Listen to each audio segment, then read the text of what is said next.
Hi, Dan. Hello, hello. Good to see you, even across the globe. Yes, and you've been so busy having a major summer over there, I suppose. We have been having a very busy summer, lots of unusual weather, but I guess that's the case there. I mean, you've been doing your water workings, and they seem to have been very successful. So that's pretty cool. That's right. So, as everyone knows, I'm Dan Winter, fractalfield.com, fractalu.com. I'm here with Dr. Teresa Burns, or Terry, who maybe showed that book that you just showed. They Yes, Oh, show. it was Vincent Bridges' book, actually, about the life and the alchemical enigma, a short history of the rise and fall of Sir Edward Kelly. But what I was telling Dan before we logged on was that this picture that is the frontispiece is Edward Kelly back here. So I was joking and telling him that Edward Kelly is watching him. Anyway, It's all good.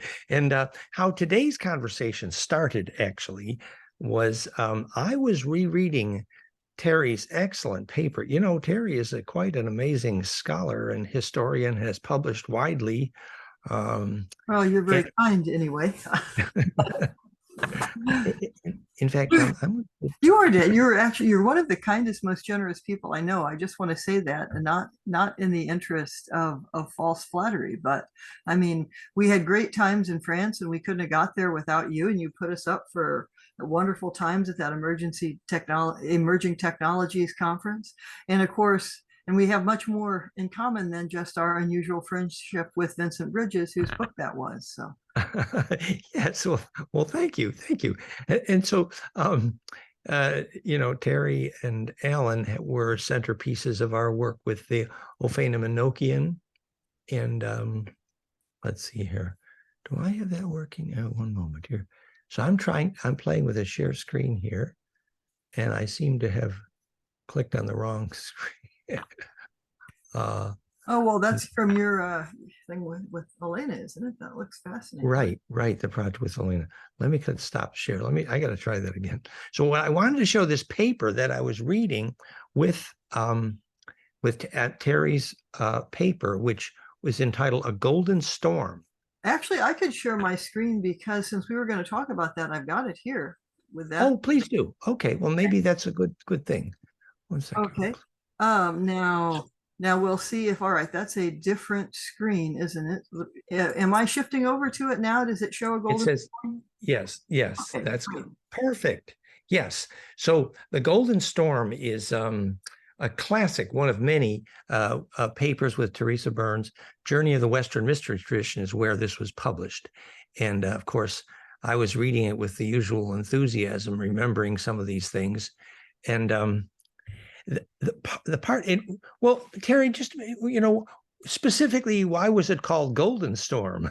Well, because of course the search for alchemy turning lead into gold, but also as the thought that many people have, and that if you look at alchemical texts, there is a very pointed move toward spiritual alchemy, the idea of your soul is evolving or that the human species is evolving. Also, given John Dee and his roots in Neoplatonic philosophy and being an excellent scholar of ancient Greek, the best in the British Isles in his time, he's rooted in ideas like Plato's Timaeus. That was the first first Platonic, it's not the first Platonic text in terms of Plato's dialogues, but it's the cosmogenesis, a kind of Pythagorean cosmogenesis. And it's also the first translated. Cicero mentions it. By the 4th century, there are translations of the Timaeus around.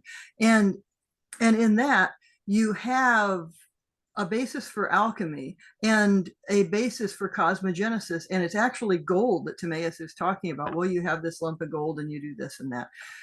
Most people don't look at that as an alchemical text, but if you are trying to evolve the cosmos and you have an idea of everything in the universe as having a soul and being alive, then you might, if that is informing what you're doing, think of the kind of storm that I think that John Dee and Edward Kelly and a group of other people in 7 different locations around Prague probably kicked up with their Enochian workings, which led to the storm that, or was a contributor to the storm that pushed back the Spanish Armada. So that's why I Yes. named it that, sort of.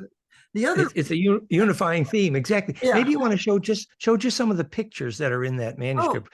And okay. then, Well, yeah, well, one of the yes. things I was doing, this was their issue actually on bad history. And so I was saying any history of Enochian and what Dee and Kelly did is bad history because they didn't even have words for it. I mean, there weren't an idea for multiple dimensions. There wasn't an idea of quantum non-locality. So they're explaining it in terms of the apocalypse. But of course, if it's a Spanish Armada and you're Spain, it kind of is the end of the world. It depends on what you mean by apocalypse. So these are just pictures from the British Museum. This is from 15, not 1584. That's what they were used. But this was from the 1990s. So they're housed somewhere differently. But here's DLC of Amet, for example, which I know you've seen many times. And so I talked And about. also the Black Mirror there, Oh, yes, the absolutely. Showstone.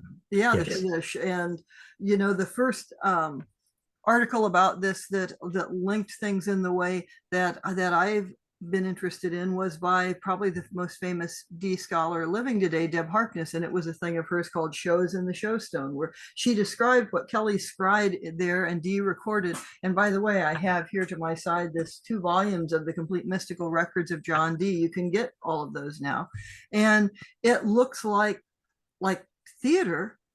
But then you have to, if you're figuring out empirically, you run into all kinds of problems. So I have a subsection on 400 years of misunderstanding the work of John Dee. It's had its own renaissance since the 1990s, especially in this century. People have taken his work a lot more seriously. As you know, I have a translation out of, with my friend Dr. Nancy Turner, of Dee's Hieroglyphic Monad. And where my thesis in that is by using some of the ideas from ancient Greek geometry, like Plato's Timaeus, which I've already mentioned, Euclidean geometry, the Sefer Yetzirah, Dee stumbles onto the ideas of the higher dimension. Now, part of the reason that you have 400 years of misunderstanding the work of John Dee is Dee has a persona of being kind of guileless, even easily duped. And he comes across as super honest. And I'm not saying that he isn't, but I am saying that he was an intelligencer. And there were things he could not say, like he knew about a heliocentric universe. He couldn't say that. And one of the big things that comes back to this is the Sefer Yetzirah, the idea that leads to rabbinic Kabbalah that the 22 letters of the Hebrew alphabet create the universe. Well, there is still among some scholars, I am not one of them, but some scholars that, well, Dee couldn't possibly have known that. Well, he obviously knew it. Not only can you reverse engineer it from the Monas Hieroglyphica and what tree of life he used, but you can show that many of the works he found before writing this, he never he didn't have in his library. The most famous of these is the Codex Marcianus, but that's not the only one. Anyway, I'm getting kind of far aside. I'll put in a quick plug, though, of my translation here, and I'm teaching an online course on this now, the Monas Hieroglyphica, because maybe you could turn off the screen share now. So we can see that better. Yes. Oh, I'm sorry. Yeah. Yeah, no, that's good. So yeah, sure. It's this book. And I realized after Dr. Turner and I finished our translation, which we started in 2007, which is a little embarrassing that it took us that long. We did other things in our life, as you know, since you were involved in many of them. But I realized after I was happy with our translation, but no one is still going to understand how does this lead to an idea of higher dimensions. Because that's when the 20th theorem, and most people actually don't get that far. They just think, oh, well, Dee is kind of strange. This is all confused. I don't understand it, and I'm smart. And if a smart person like me can't understand it, it must make no sense. I mean, that's literally the attitude of some of the best scholars, including the former, the translator of the most recent scholarly edition in Tillars, C.H. Jostin, who was an expert in alchemy. He was a brilliant man, but he assumed because he didn't understand what was going on there, that it couldn't be understood. And he was sadly wrong, not only for him, but for the rest of them. Anyway, to make a long story short and to return to Golden Storm, because I'm going off a bit here, is I think because of the ideas in the hieroglyphic monad, you can trace a direct line to the Enochian work and what allowed the Enochian corpus to come through, so to speak. Well, yes, it was, so that's good. So, and the meditation I was having that day was since Vincent had on occasion accused me of being in some way a reincarnation of John Dee and he of Kelly. And Teresa, by the way, is an expert on the incarnations of Kelly, if I may say. But then having been suffering with, I mean, enjoying this accusation of that, I don't feel really about a reincarnation of, I think that's too strong, but I do recognize what I call fragment of soul memory. I do see. I would say, Dan, you kind of hit on it, and I'm smiling just because when you use accuse, I mean, many people would consider that a great compliment. But I think we need a different metaphysics of what we mean by reincarnation rather than this, you go from, I don't know, kind of one meat container to another to get a little gross about it. Rather, I mean, fragment of a soul, or, there was a writer in the 70s who many people accused of being a charlatan who I actually don't, was Lobsang Rampa. Via Lobsang Rampa, weirdly, Alan and I met, which is another long story. But he said he was a Tibetan Lama. The trouble was he looked like an Irish guy who was clearly not a Tibetan Lama. And he said that because of a series of things that happened, this guy had decided he couldn't do what he came here to do. So he was leaving this body, and Lobsang Rampa frequency matched. So, I mean, this is a long-winded way of saying, I think if we use some of the ideas that you talk about so well about frequency, you think about reincarnation differently, Well, how you nice. Well, and so, the meditation that day that led to this conversation was something along the lines of, struggling a little bit much of my life, trying to say, well, in that case, if I really was in the lineage of the memory of John Dee, there must be an apology for the main themes of Dee's study. And actually, up until that point, when I was just reading this a couple of days ago, at that point, it finally occurred to me that I think we may actually have an idea of a unifying theme behind all of John Dee's work, or most of it, having to do with, alchemy and golden storms and making tornadoes and calling angels. What is the unifying theme? Even the physics of, many people believe that he invented in some way longitude and latitude. Is that correct? Yeah, that's correct. And also the optics that made the British Navy so good at firing things at Spanish ships were top secret, but likely the ideas behind those optics came from John Dee. He was part and parcel of the whole British Empire project. In fact, he coined the term British Empire. Yes. And so is there a unifying theme, ? Which could then enable an apologia for the life of John Dee, if indeed it is my or part of my karma. And so you're doing it, aren't you? And by the way, apologia, for those of you out there who don't know Latin well, that just means a defense of, not an apology for. So I just right. Although, is an apology required? Well, I don't know. Well, but I would think so. So one of the things, that Vincent insisted, for example, is that there was some kind of intervention. Now, you can call it angelic intervention, you can call it an ET intervention. I, for one, think the Ophanim they were talking to are, if you're in a Christian tradition, you may call them angels, but if you're in another tradition, you might say something else. But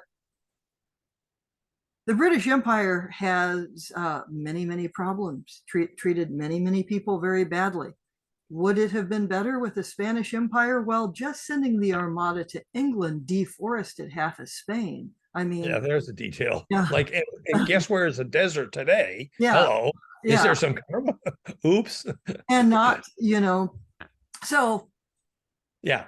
Well, and so then actually, what the thought that occurred to me finally was the actual answer to the pure principle of what is behind virtually all of John Dee's work might actually be literally Now, hint, this is not an ad for my new book, even though it sounds like it, plonkfire.com, which is called Charge Collapse, because the term charge collapse is thus what makes the centering force in anything that has centering force, gravity, consciousness, angel bodies, alchemy, etc. And the correct term for that might well be golden storm. I mean, a golden spiral creating a storm towards center. Yeah. No, I think you've hit it. I mean, what you do with energy to understand energy in a is the linking thing with all of these, let's say this tradition you seem to be a part of, however you want to characterize it. And I remember, I'm glad you brought up the optics question, because I remember I was really fascinated with when I realized that, I think you brought it up, that John Dee was using something called scintillation for ancestral communication. Basically, I don't, he didn't call it ancestral communication, but scintillation, yes. But what did he call it? He called it spirit communication or something. I mean, basically. Exactly. Yeah. Yeah. But so, I mean, maybe you could say briefly what scintillation means in that sense, then, even. Do you? Well, I would defer that question, because I think what he means by scintillation is, I mean, it is very much cloaked in a Christian context, and it's also cloaked in his idea of letters and sacred languages creating all forms: Greek, Hebrew, and Latin. And so it's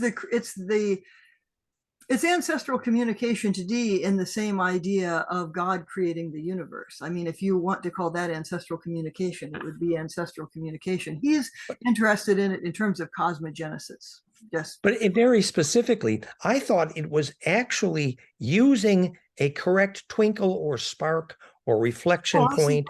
I see what you mean. Optically. So, yeah. Doing it with you're talking about with conic sections. He has a whole 120 theorems on that, and that's the Profoidomata Aphoristica, which, if you looked at it as creation by the refractions of light and imprinting the power of light via a conic section onto like a magic exactly field. Yeah, and where basically it is to say, when light implodes, there's a communication point at center. Hello. Right. I mean, it's almost like the whole of Tesla's career began when he figured out that the carbon made a magic spark. Hello. What was in that spark? It was an implosion point. So if light twinkles in the correct way, there's actually some kind of communion possible at the center of that cone. Exactly. Optically, and in my language, it's where the transverse compresses well, and by the implosion at the center of the correct angle of cone, you get a connection to the longitudinal node of the array, which is obviously the longitudinal array is ancestor memory, for example. Well, let me ask you something then, Dan, because that makes a lot of things gel. So one of the things in my class on the hieroglyphic monad that I'm sort of insisting on is that the Hermetic tablet, as above, so below, it's a Hermetic text, that it informs things, and Dee says that his Monas Hieroglyphica, his symbol, is his Hermetic seal. Okay, but I am saying with that, you have to add as within, so without, because with every transformation he makes, it's really important that you're running things through the center. So the class I just finished doing, for example, which was Theorem 6, he says, well, there's a hidden 7. So you have right angles turned out. You turn them in, you get a square. You flip them, you get a cube. And he says there's a hidden 7. And you look at it. Well, where is it? Well, it's the center of the cube. And by the time you get to 20, that will be a hypercube, a hypersphere, and it'll be the same center that you're running things through. Now, how does that mesh with your ideas of scintillation, since you are... Well, beautiful. And actually, more specifically, it is the fact that a tetracube has 7 axes of spin symmetry than most of any structure, which is the physics of the origin of Hebrew and heart muscle, and the tetrasymmetry index. So basically, the summary here is that the nature of the way in which scintillating light, the convergence, the implosion of cones, as it were, enables ancestor communication, or what I call longitudinal radio, is a beautiful example of what might be the connecting principle behind most of John Dee's work, which I call charge collapse. Enabling charge collapse or charge implosion then creates that communion point at center where the longitudinal nodes are then connected in that collective unconscious radio. So, and then it started occurring to me that if we put charge collapse at the center of the physics, which Dee was exploring intuitively in almost all of his work, then that takes us beautifully through non-destructive charge collapse. Virtually defines alchemy. It's literally what fusion is. It is the ability of electron shells to collapse non-destructively, and therefore, alchemical fusion, therefore isotope transition, cold fusion, all of that, perfected charge collapse. We're unifying things, right? And his work on Ophanim Angel. Well, what holds a living interstellar plasma body together, which Vincent says with the hypercube symmetry of Ophanim and Enochian. We have slides for all this. Everybody knows goldenmean.info/Ophanim. And Teresa has many pictures too. And some of it we need to acknowledge Darlene working for a lifetime with Vincent, of course. But so the point was, what holds interstellar angel bodies together is the plasma symmetry that it makes the implosion center that holds the plasma body together, literally charge collapse. Then you could go to, his study of the history of navigation, the symmetry thereof. And so now we've done angel bodies, we've done ancestral communication, we've done, the physics of scrying, the super dielectric at the back of the phase conjugate mirror. What is the phase conjugate mirror? It is charge collapse perfected, and therefore ancestor phone calls and, the black mirror. So I was going down this list of all the beautiful things of John Dee's life. Well, maybe charge collapse is unifying. And then I got a little bit stuck at Monas Hieroglyphica, actually. Well, but I had an insight. I had an insight that I wanted to run by you, Teresa. Sure. Which I did the other day. So the Monas Hieroglyphica, in one sense, you take all of the major symbols of astrology and you lay them one over top the other, and you got Monas Hieroglyphica, right? Or not? Am I right? Well, that's that's one thing. It's not the only thing there, but that's absolutely one thing. Sure, he goes and he says what each of them are, and that's and so he says this is a symbol that connects everything. That's basically what he that's what my co-author Nancy Turner says. I would agree with her, and before that, other Dee scholars have said the same thing. Dee says even more than that. He says it is a symbol so rare that to King Maximilian, he basically, rather than signing off his letter and saying, bless you, King, he's like, I bless you with the monad. I mean, indirectly. But And so I think I'm intuiting, I'm suggesting that what John Dee was seeking, for me, for years, when I looked at the cover of Monas Hieroglyphica and I saw all the symbols of astrology overlaid one on top of the other, I thought, this guy is a little too close to numerology for me. I really didn't like it. But then this was the intuition I had restudying your golden storm, charge collapse. Is charge collapse the golden storm for tornado building? Yes, obviously. And we need to talk about that. But for Monas Hieroglyphica, it occurred to me that actually planetary orbital mechanics, and I have slides here, but we don't even need them at the moment. It's spirosolaris.ca, among others.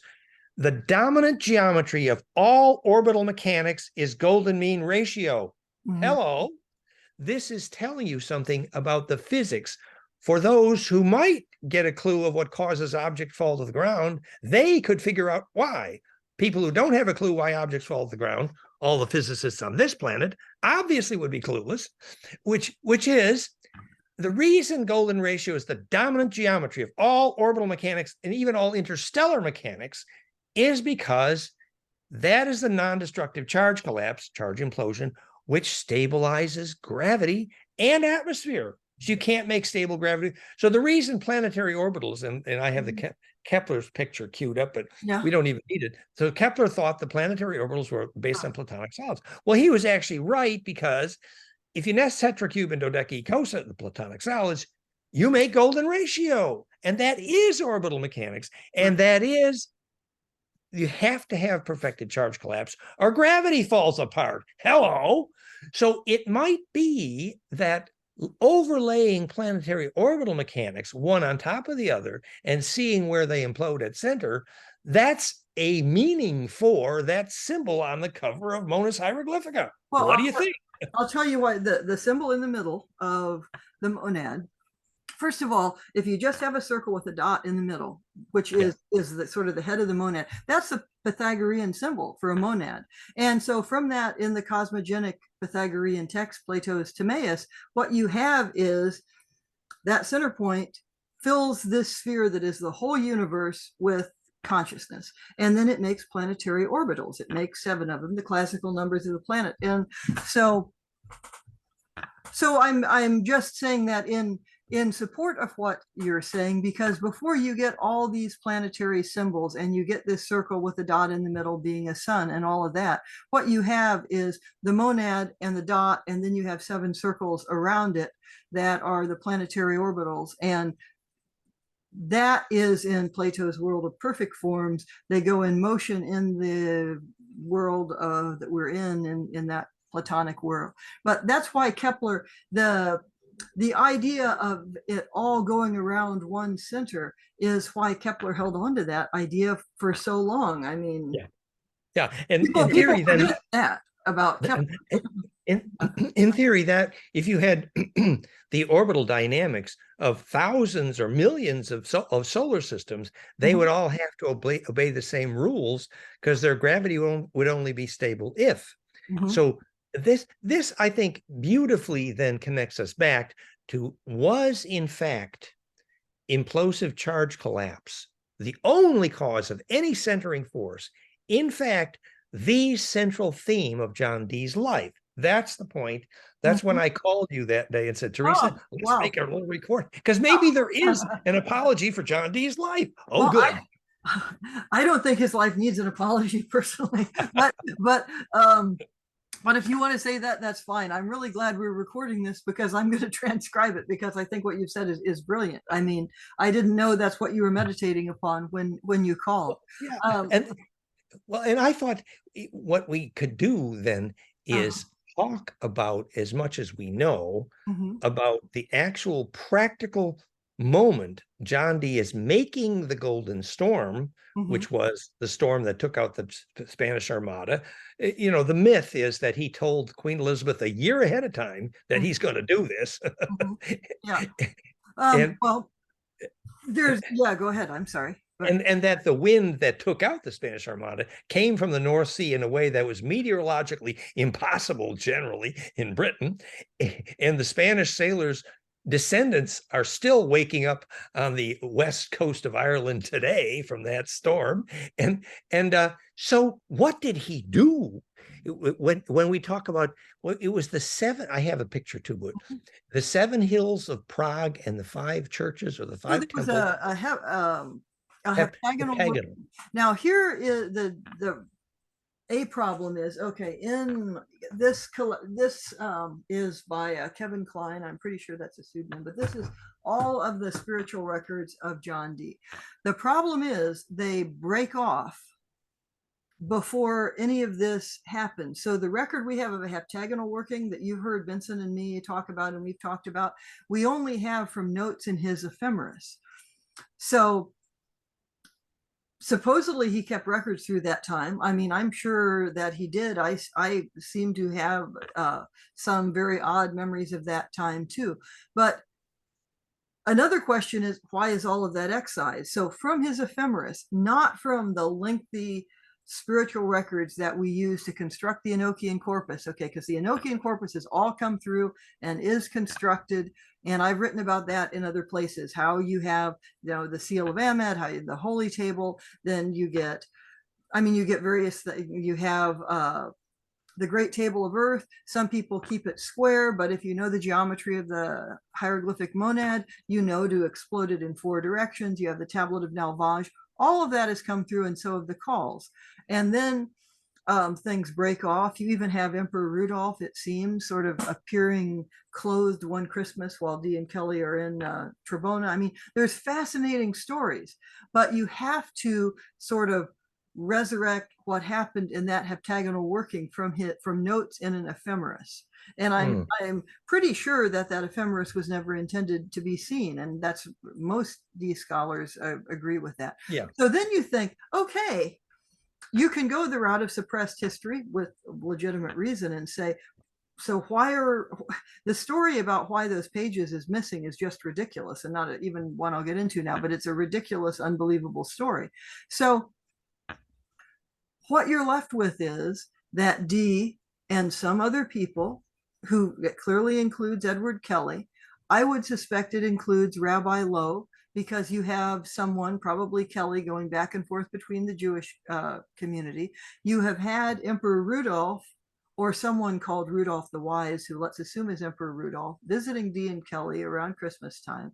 And then, so then you have workings in 4 different places. Now, the idea that it was the 4 hills around Prague came from Vincent, from his constant and strange downloads that you recall when he was in Prague and even before, of saying, well, if you're going to do a heptagonal working, you're going to do these things, and you're going to make Prague like the Seal of Emmet, and da da da da da. I mean, so that was reverse engineering from the people involved, the shapes of the Enochian work, and yeah. Vincent. Well, I did some study on that. Yeah.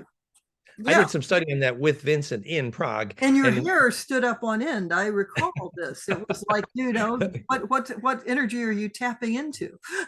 It's been standing up a lot more lately, even, but no. So the myth we emerged with, and I actually have pictures, but there are literally 7 hills of Prague, like there are 7 hills of Rome, and centered between them, I believe, there are the sacred 5 churches, temples.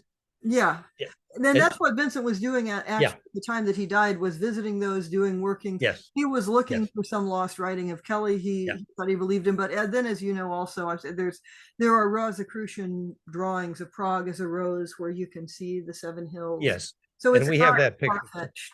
Yeah, and so actually, the 7 spins of the tetra, which are 7 spins outside, and the 5 spins of the cube in the dodeca are the 5 spins inside. That's the seal of Amet, obviously. And that is the primary symmetry of, the... Can you...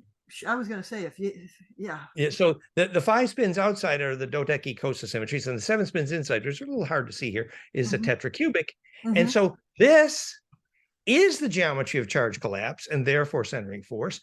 And if you invoke angelic forces in that symmetry, which is basically the sigil on Amet, it made a lot of sense that you could make a centering force for a very big plasma storm, maybe one called the Tempest. I mean, and when you charge the seal of Amet, the first time we did it, I'm not that clairvoyant. Alan is, as you know. The first time we charged the seal of Amet, doing it the way that Vincent suggested we do it, rather than with Agrippan magic, it was like you saw this thing expanding and spinning. I mean, really, we were totally sober, or I would have thought this was some acid trip. Like, wow. Now, since we've charged it since then, that hasn't happened again. I think it was creating a structure. Alan considers this form, when you put it up, like a kind of astral machine that kind of runs, and you make yourself again, like you said, the center. And we did, actually, Alan and Terry did that in Torino with our group, and I can verify there was a bit of a storm. Everyone was literally blown away. I mean, there was so much pressure in the room. Now I understood from that day what they meant by blew the doors off the temple. It's a change in pressure. It's literal.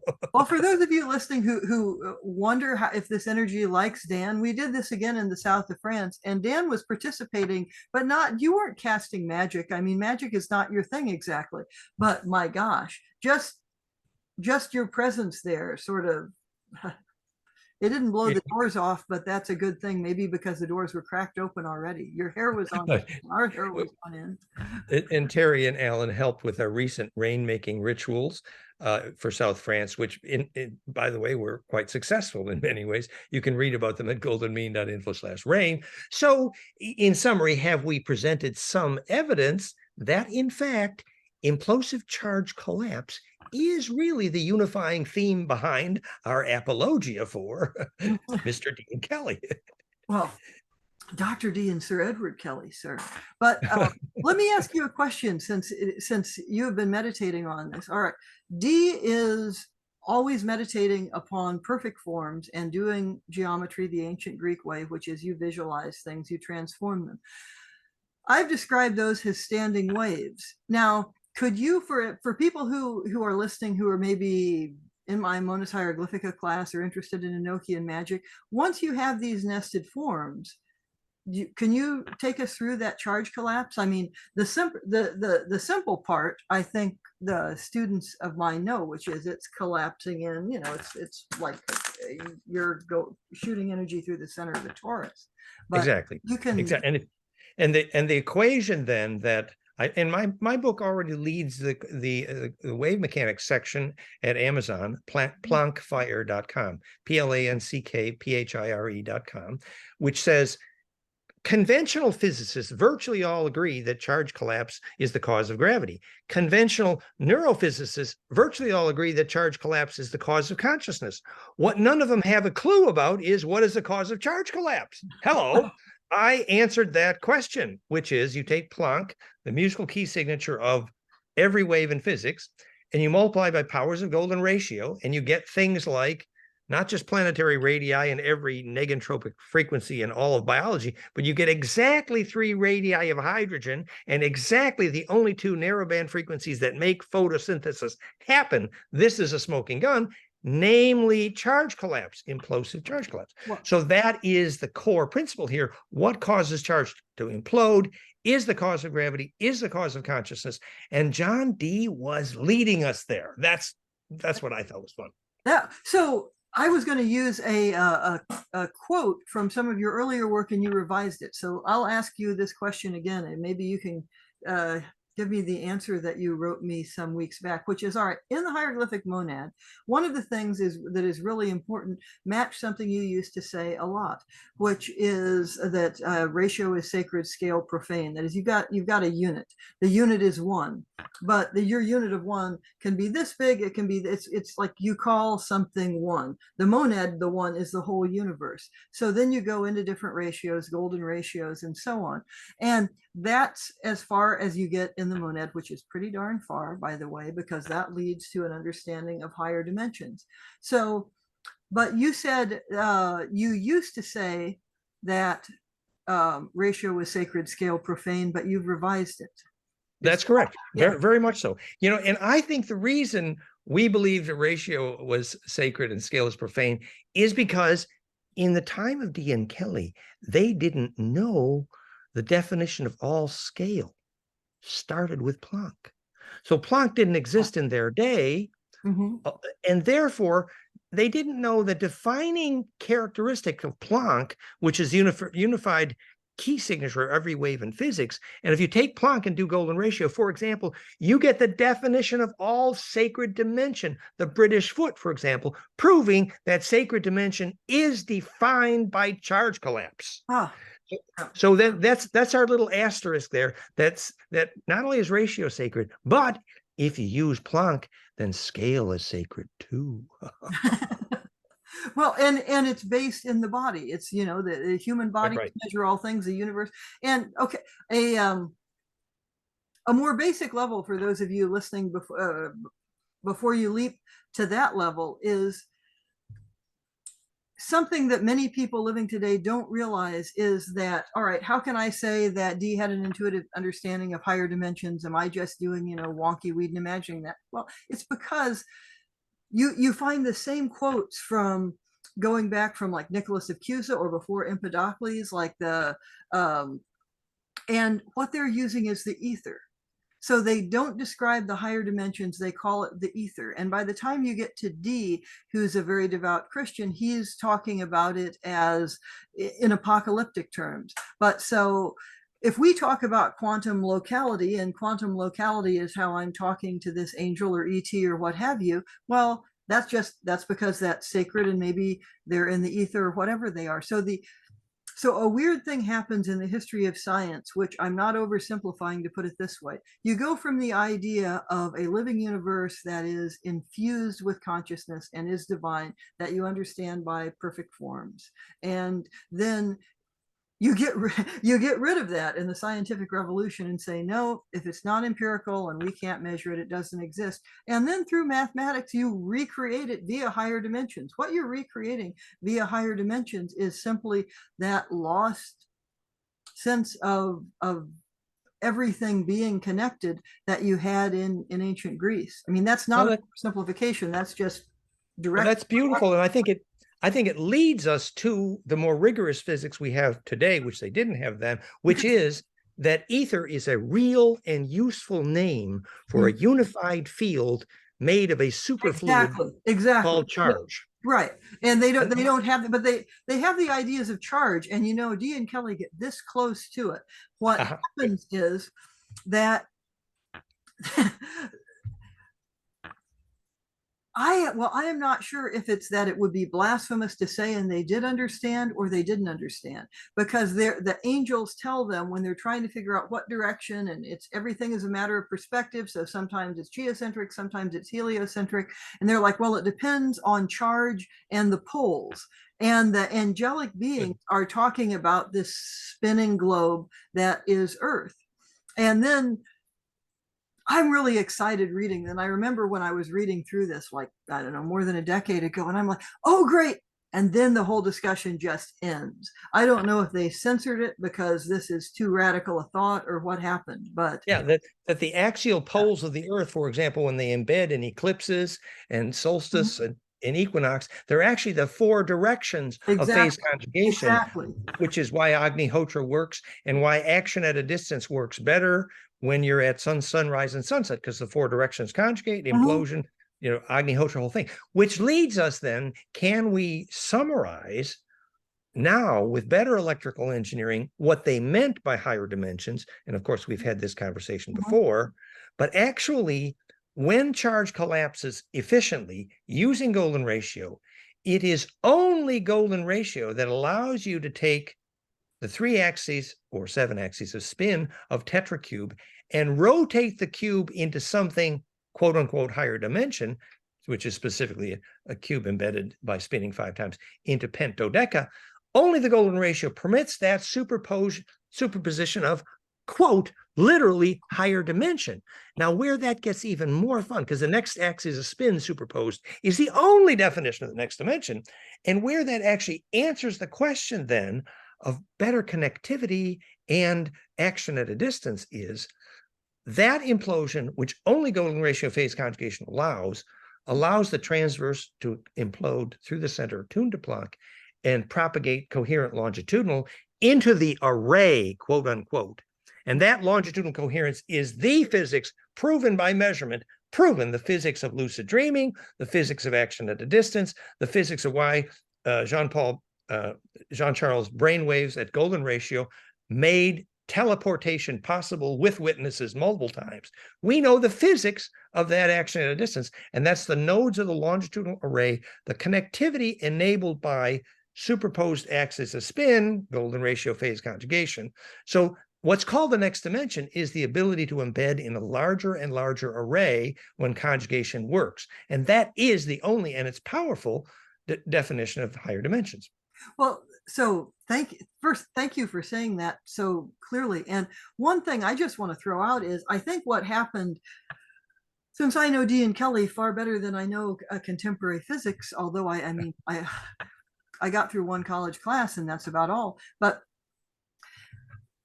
when something happens in there that you don't know how it is happening, I mean, that's magic. D scholars will say physical alchemy and magic totally overlay in D, but take the great table. And it was a great table where this bit about charge was coming up, charges and spinning spheres and so on. Well, at one point, D, who is asking questions, and Kelly is scrying as through that mirror we showed earlier. So they ask, well, what does this great table of Earth contain? And you get this list. And that was actually the first article that Alan and I wrote on Enochian. We're like, let's look at this list of what this table is supposed to contain. Number one, all human knowledge. And you're like, what? What? And then it goes on to, and it's, knowledge of Yes. physical transmutation, astral travel. But all of these things make sense based on what you're saying. If it made sense to them, they didn't act like it made sense. And if they'd act like it made sense, it would have been blasphemy. So that whole argument chases its tail. And now today, all human knowledge, if you talk to an Aboriginal, they will tell you that ancestral memory in the song lines is the only thing deserving the term God. It's literally the collective unconscious. And what inhabits that? All human memory. And what is that made of? It's a longitudinal array. The specific thing which we can measure now enables lucid dreaming, which defines what you're going to take when you die. So yeah, the inhabiting this array, actually, I think Dee and Kelly, again, they were leading us there. Well, we think of the idea of CDs. I ask in my Enochian group if the Great Table of Earth is basically the same as CDs, because as you know, in the Eastern, if you develop a CD, it's supposed to develop naturally as part of your physical practice, but then you have remote viewing, astral travel, transmutation. I mean, it's the same list, very different culture. Yeah. So that, and yet when we were teaching the physics of remote viewing using golden ratio and brainwaves and golden ratio bliss binaural beats, we taught at Monroe Institute indirectly, the physics of remote viewing is specifically that longitudinal coherence. And that's the embedding that enables you to be part of that array you have to compress into in order to die well. So these physics are working together, in my view, quite beautifully. And I'm pleased. I think our summary so far here is going good. But there was another little, I guess it's a footnote to this that I was hoping would add local color to the description, which was, okay, so now we get a sense of a unifying physics, maybe, if you agree with us. But then we were talking, and when we planned this event, about also, quote unquote, the karma of Kelly / Vincent Bridges / the reincarnations of Kelly. And does this fit? Namely, Kelly apparently was Crowley. Kelly apparently was Flamel. Question mark? We've question mark. But so the ethical dilemma I've always had with dealing with this and dealing with Vincent, I mean, local color doesn't cut it. I could talk for the next, hours and put loads of people to sleep about it. When I first met Vincent through the internet, not face to face, it was like, oh, I know this guy. I've got to meet this guy. I've known this guy before. We argued for a year of me saying, like, I know that you know how I knew you. Tell me how you. Okay, well, it had to do with some events 100 years ago, not 400 years ago, even though I was sort of obsessing on the Dee and Kelly stuff. But to do a little sleight of hand and step away from that topic, viewers ought to know that Aleister Crowley, infamous 20th century magician, very into Enochian magic, remembered at a certain point many previous lives, one of which was as Sir Edward Kelly. Now, I don't think that Crowley, and he'd always say Crowley rhymes with holy, and no one, yeah, okay, fine, whatever. I don't think he mentioned Flamel. Vincent, when he was dueling with the Cassiopeian group, which is how we met, which was another quite colorful, local colorful, very colorful, another story that would go on for hours. So she said, well, you're lying about this. You're lying about that. And he said, well, if I told the truth, no one would believe the truth. Here is the truth. And so he wrote out this letter, which I still have a copy of, which basically is, that's where he said he had been Flamel. So every time that I've got annoyed with Vincent, which, as you know, was often. Was frequent. Yes, me too. Yeah. And I accused him more than once of being dishonest, because he was actually sometimes. Local color, very colorful. And And so with Flamel, for example, was one of those. I'm like, oh, you're going to say this. Well, I happen to like, I have a PhD. One of my areas of focus was medieval literature. I know, like, what was I doing with my life? It was fascinating. It's not a good way to get a job, but it's like, I know a fair amount about the life of Nicholas Flamel. And what I know is that in terms of scholarship, there is no evidence that Flamel was an alchemist. It seems like Flamel married a rich woman and lived off of her and was a very good archivist. But so the stories of Flamel that you see come a couple generations or centuries, and I forget which later. So I confronted Vincent with this, and I'm like, well, you're Flamel. Well, you know, Flamel, all the Flamel stories have no basis in the time of Flamel. And he's like, yeah, that's very interesting, isn't it? Maybe and then he said, maybe it was this person, or this person that leaked that into the underground current, because you're right, you can't find any of it in his time. Now, Vincent was not a medieval scholar. So how did he know that? And if that were only one thing, I'd say, well, he was a good bluffer. But this went on and on and on. And as you know, it really went on in Prague when he would like, oh, be walking down the street and turn and walk into a wall and just mutter, oh, well, this wall didn't used to be here. And oh, and he had such fun in the graveyard in Prague. oh, yeah. He met all his friends. Yeah. And that was his first night there. Yeah, the I was cemetery. Yeah. I mean, it just went on. Very colorful. Yeah. And so the question I had for you years ago now was, all right, if we've talked about reincarnational memories as soul fragments, or I think of them as frequency matches. And I think of, you know, probably the person that is my frequency now, there are several parallel lives of that person, and sometimes they bleed in and out.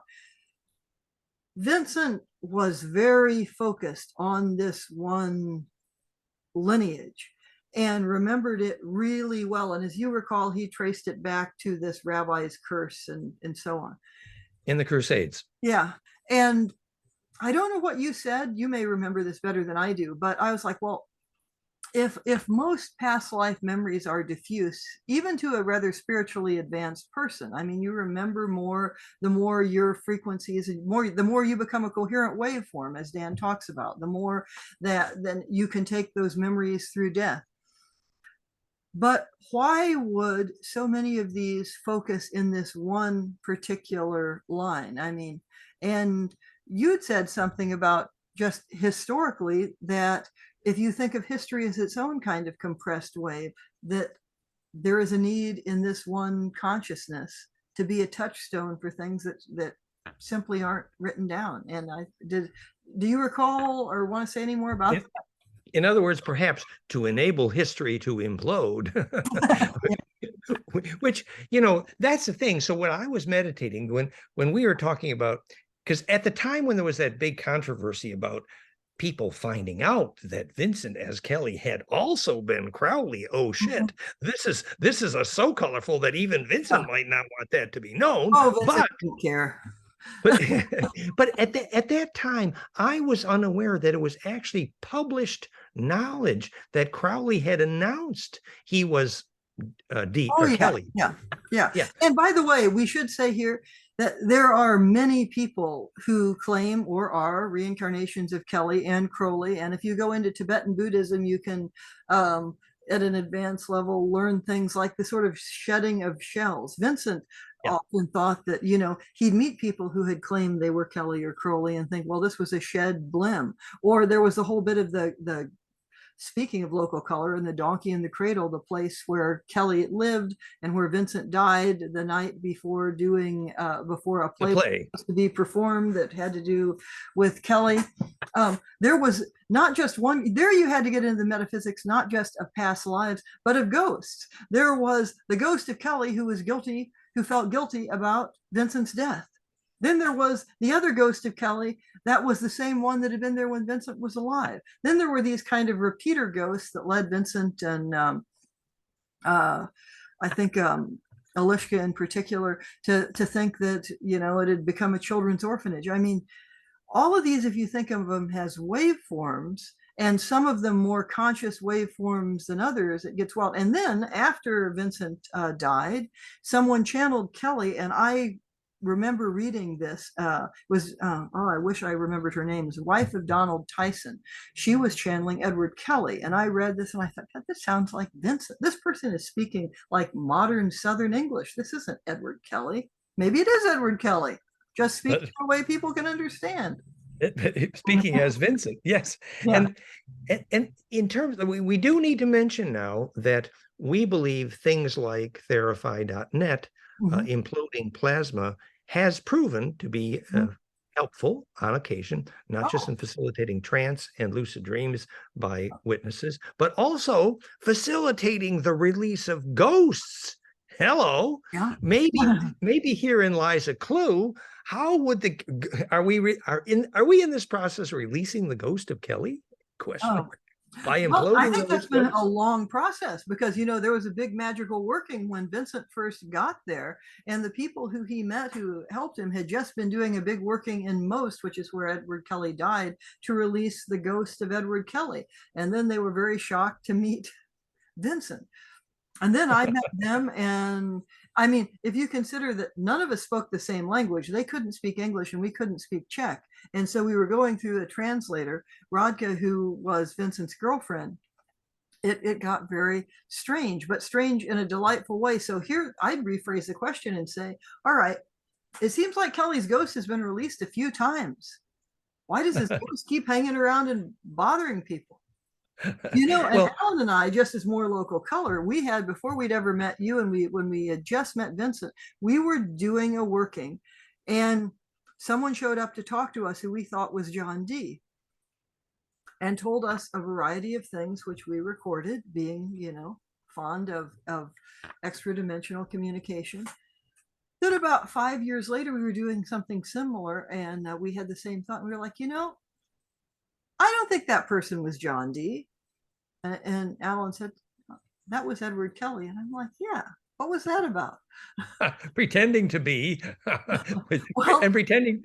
Well, he wasn't pretending. I think, it just, because we had read this book that Vincent, as a young man, wrote that had John Dee in it, and we were seeing it the same way. I would say for like the frequency of that book, I don't know, it's sort of a side note, but as local color, it was odd. We just assumed, well, here's a Renaissance guy with a beard. That must be John Dee.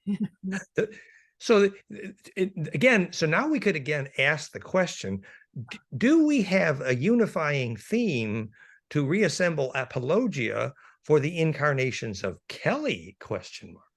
Like, here's the thought. Kelly, one of his intuitions, central, was, he was a trickster, magician, all these things, and that's for sure, but was to find power, actually, that, essentially power and money. And these were pretty much the themes of, indirectly, Crowley and Kelly and Vincent, ? So, and power and money do follow implosion, actually. For example, Prague attracts tourists and money because it's obviously magnetically very fractal. The magnetic map is a rose. And so essentially the sweetness of the attraction here is the power and money that comes behind this knowledge. Now, if that could be translated into service, then that might release the ghosts. Well, I guess I'll just defer agreeing or disagreeing, because Vincent claimed, and I think he believed himself, that he didn't care about money this lifetime. It's sort of like, as long as someone else, well, anyway, I could get cheeky about that. He cared about fame, and he cared about people respecting his knowledge. And one of the many arguments we got into was when I was pushing him on a point about Kelly in an article I was writing, and we were doing this strange thing we would do of kind of pushing each other's historical memory. And finally he said what he really thought, which is, well, things would have gone better if they had just listened to Kelly. And basically he said, well, all the trouble that has caused since then in terms well, I don't know in terms of what, but certainly in terms of politics in Europe. And it's like because they didn't listen to Kelly. And I remember thinking, like, dude, are you high? Like, who who would have like? Why should they have listened to Kelly? Kelly was a known liar. He could do incredibly amazing things, but okay. And I had launched into too much of an argument back before I realized, Terry, you should have shut up and listened to more of what he was saying because he really believes this. I may not believe this. But in effect, Dee and Kelly were teaching effectively by their action that Catholicism was dangerous. Actually, that was their view, which is there's some truth to that. Of Well, and course. Vincent said that, he was in a 1,000-year kind of crusade against the Catholic Church, but it's another matter. Yeah, and that's what the Spanish Armada was about, was the defeat of Catholicism versus the Battle of White Mountain, which was a loss. Yeah. But at a deeper level here, money is, as you might say philosophically, well, just a symbol for the mechanism of sharing human energy. So human energy well shared, money is the symbol for that. And human energy well shared is a beautiful, powerful, useful, and necessary thing. Therefore, money ain't evil. However, but it can be used for that. Sure. It's like it's maybe our most complex delusion. but effectively, if in fact money is a symbol of human energy well shared, literally theshareablewave.com, then the perfected distribution of energy and therefore money would also then be charge collapse, which also then could define, where magic actually becomes physics. That's it. So, well, and the trapping of it in matter is the opposite. I mean, there you have the take big oil as an example. We've had 0 point energy for both of our lives, and instead we're relying on oil. So you trap it so that you don't have that. And that when it stops being distributed, that's when it gets evil, when it gets stuck. While it's in perfected distribution called fractal, then you have heaven, planes of Sharon, and actually the collective unconscious, which is the fractal distribution of charge. The collective unconscious looks like this for good reason, dreaming. So then have we done an apologia for Kelly? Maybe. Did we do an apologia for Lee? Maybe. But well, like I said, I don't think Kelly needs a defense. And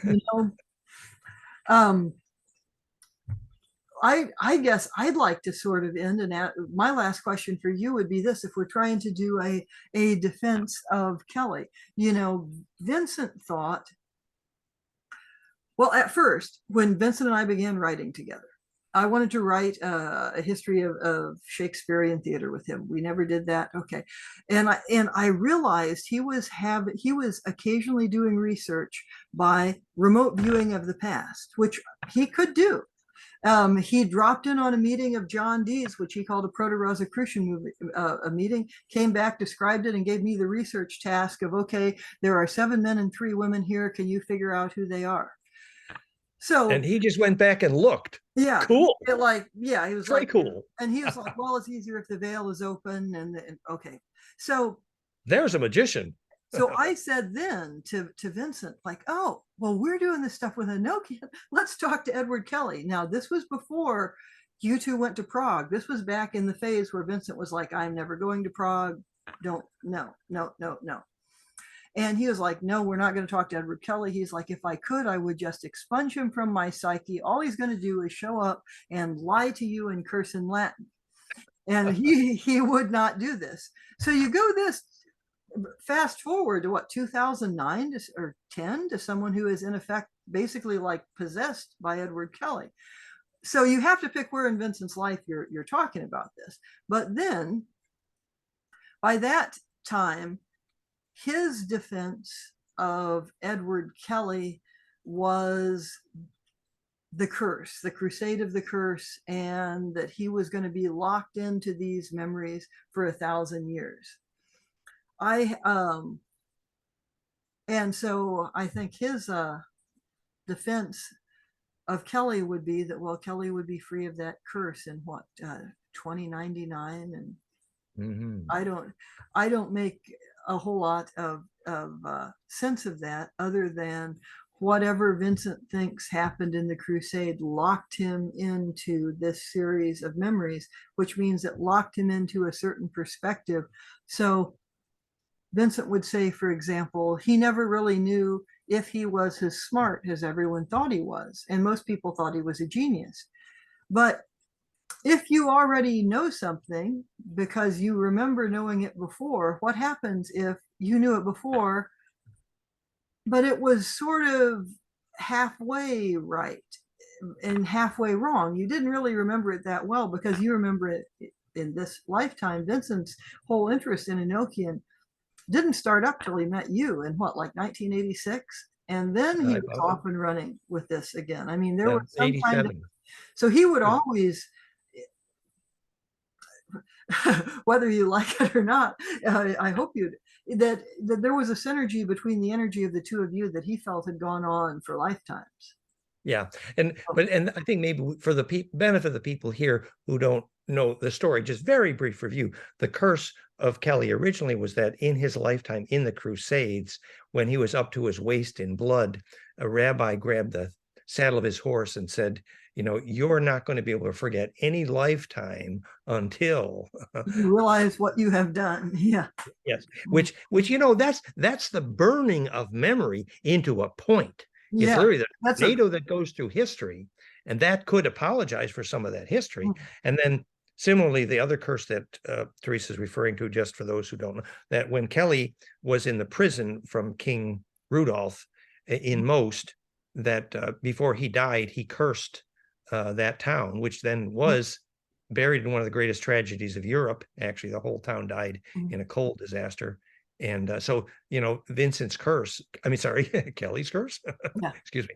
And the other thing was that there were multiple ghosts of Kelly, and one of whom was very angry that Vincent's play, The Donkey and the Cradle, you know, tried to redeem Radka, who was apparently the Dark Lady, literally from Shakespeare, who was the only lie he told in the whole play, because he was in love with her in this life, and the ghost wasn't happy. And the night before the play, that ghost, Vincent, was dead after that, question mark. So curses and Kelly seem to be a very colorful, as we say. There was also all kinds of weirdness at the Donkey and Cradle. Like there was someone there who Vincent considered reincarnation of Shakespeare, and they were making a time telephone.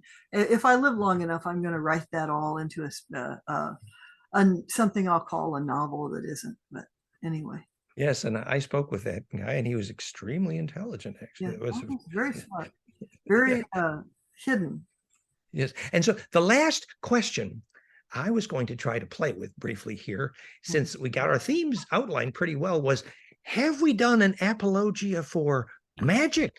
I think we've done that. Because magic is, once you can explain it, I mean, that's magic. Yeah. And you explain it better than anyone. So that's a point. Yeah. Yes. Yeah. You know, science sufficiently advanced is by definition indistinguishable from magic. Arthur Clarke, absolutely. And I will tell you just a story too. I think we have. And so Alan and I sometimes, well, he hasn't, I have, and this year he's going to participate in one of these cons. They have a steampunk convention. So we're part of this, and we're part of a fake Victorian magical order, except we do real magic. It's just, you know, I've got to come up with some strange name. I think I'll go this time as Florence Farquhar. And so as members of the original order, the Golden Dawn.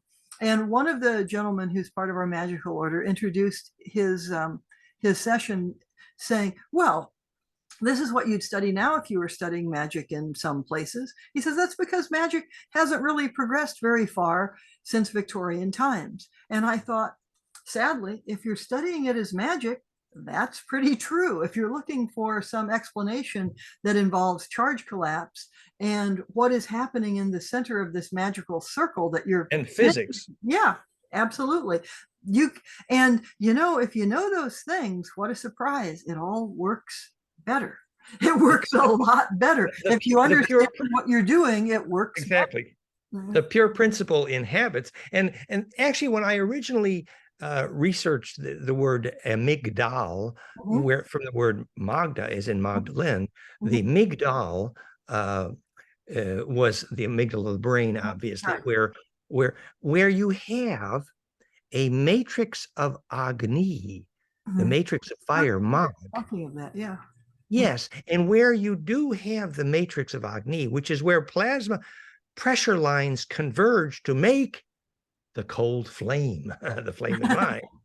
So literally, the word magic has its own clue to the physics behind it, which is the charge collapse of the perfect flame, Well, actually. Dan, and that's an amazing thing, isn't it? And I have to confess that when I didn't know you and I thought that you were some brilliant grad student off making these wild web pages, and you would give your etymologies of things, since I was an English professor, I was like, he's giving all these etymologies. And that's not what the Oxford English Dictionary says. But if you figure that the secret to everything is going to be in anything, I mean, it makes perfect sense. You find hints to the meanings of things where you shouldn't.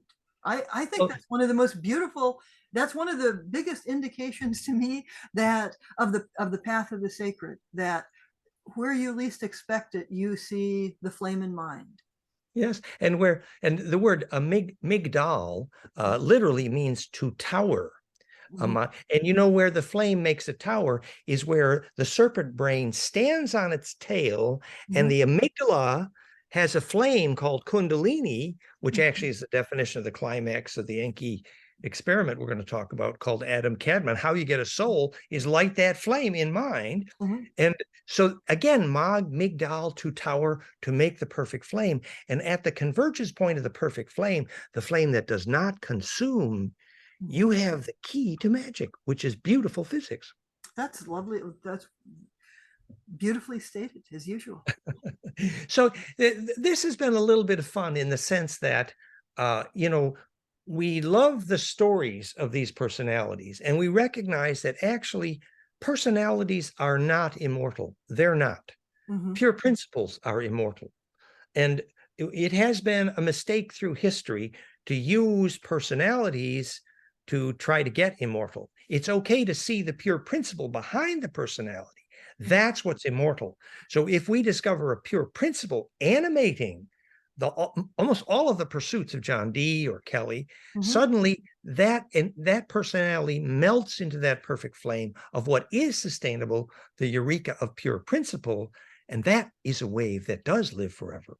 That's beautiful, Dan. By the way, I see there's a wind behind you there. I'm not surprised. Yeah, we called the wind here. Yeah. Well, thank you. So, and I just want to say again that we couldn't have got anywhere near this far without Teresa's amazing knowledge of the history. And Teresa, by the way, you didn't really somewhere in here admit, while we're being quote unquote intimate about this, is that one of the reasons you apparently know so much about the incarnations of the family around Kelly was because I seem to have some memory of it, but I don't think I'll go there right now, because let's say it wasn't a happy life. But I do recall, well, when I saw the hieroglyphic monad, I had a flash memory of literally like staying alive, being a young woman and staying alive by convincing people that I understood this, and I would teach it to them, and yes. like running through the woods in the Czech Republic.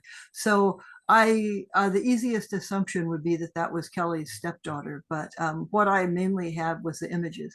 Now, there was a time in Prague when Alan and I were giving Vincent a hard time. I mean, really, we were like, I guess you and Alan and I were his only friends who could, as his other friend Zach would say, give him shit. I mean, he wanted people who just said, "Oh yes, Vincent, you're so right, you're so smart." So he was saying something about the tomb of Tycho Brahe, and I was like, I'm tired of this. I want to walk around. I'm getting a lot of memories.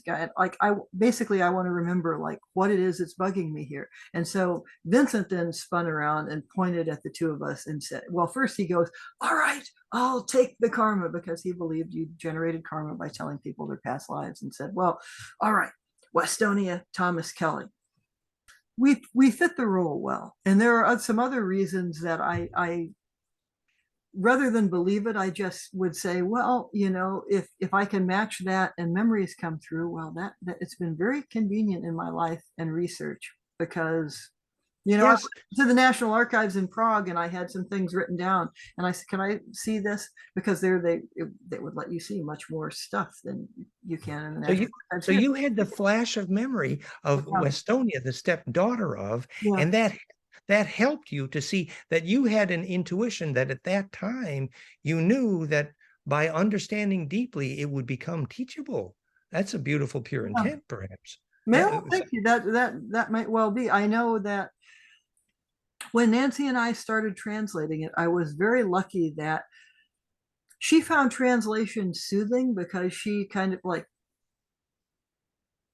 you can get things grammatically right or wrong usually, and she was very good at translating Latin, and I had the problem of, I would say look at it and come in with a kind of mixture of Latin and Spanish, and knowing at that time 2007, knowing Spanish better than Latin, I'd be like, well, no, it means this. And Nancy would say, well, no, Terry, it means this. And she would explain why. And I was very lucky to have her with me to kind of rein me in. And because I thought I knew what it said. And that was the book you did together, which was That was a translation of Dee's Hieroglyphic Monad. yes, That's with you work with one that I'm Nancy. teaching Yes. the class on. And I was also sure that there was a direct connection between the monad and the Enochian work. And people in the magical order that Alan was the hierophant of at that, well, we had an independent temple. People in our independent temple believed me because they were, we knew each other. But the Illuminati, so to speak, of the national order were like, no, there's no connection between these things. And I talked about it with Vincent, and I said, well, this LVX, and he's like, oh yeah, that's the only source for the signs of the adept in the Golden Dawn rituals, and also used, I think, in the AA. And I was like, yeah, that's the source. Well, so we suspect he knew it by memory. It seemed I knew it by memory, whether it was 100-year-old or 400-year-old memory. But then Yes, and this led when I was so impressed with Teresa, her having this fragment of the soul memory, perhaps of Westonia, the stepdaughter of Kelly. Teresa has elaborately researched the history story of virtually every major memory of the extended family around Kelly, to the point where Teresa came up with this amazing hypothesis of the actual bloodline of Kelly from the line of Ireland, which was well, so Vincent thought it was the line of Ireland, but there was an heir to the throne in Ireland who was kidnapped, lived in the south of France, and then lived in Italy. It's a very long story. I'd love to tell it to you sometime, because that actually would connect back to the powder that Kelly has and everything, but it would take a long time to tell that story. And yes. it's not in this book that Vincent wrote. So it was one of the most famous characters in the whole history of Ireland is the ancestor of Kelly. Hello, and so very someone found mischievous. out in Germany, who was a Czech scholar who was going through archives in Germany, and found the basically proof of Kelly's royalty, which people had assumed was just a lie of Kelly's, that he, because the way that Kelly was made a knight in Prague, he was made a golden knight. And I think it was Raphael Prink that pointed out that just means your knighthood from somewhere else is being recognized. So Kelly convinced Rudolph that he was really a knight, and he wasn't. Well, no, the letter exists in archives in Germany. And anyone who is interested, I'll stick my email in below. I'll send you the reference to the article. I can't now. That was during the period when Rudolph actually believed that he was going to get gold from Kelly. Yeah.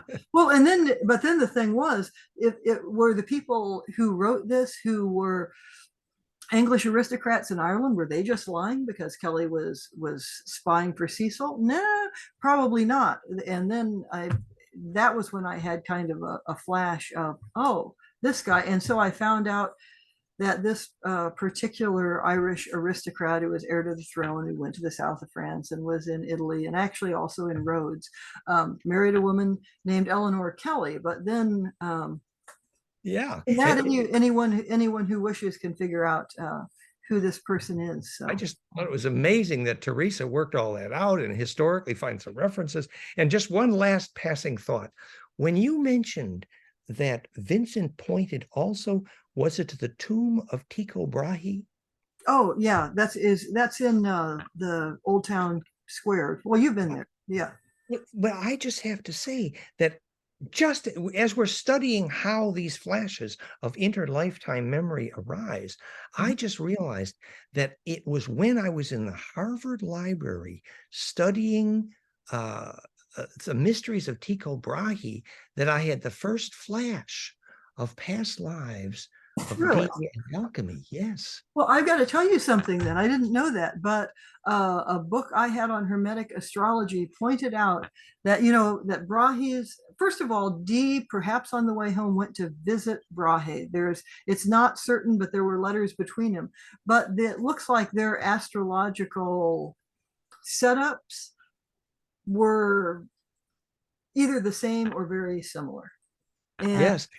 and so that, and they're similar to that in ancient Egypt also. This person points out in this like 2-volume tome that sadly I'm very bad at remembering the names of books. I kind of absorb them and that's nice, but it'd be useful to cite the author and I can't think of his name right now. but just imagine, decades of studying planetary orbitals, Tycho Brahe, Kepler, and eventually, the astrological symbols of the hieroglyphic one.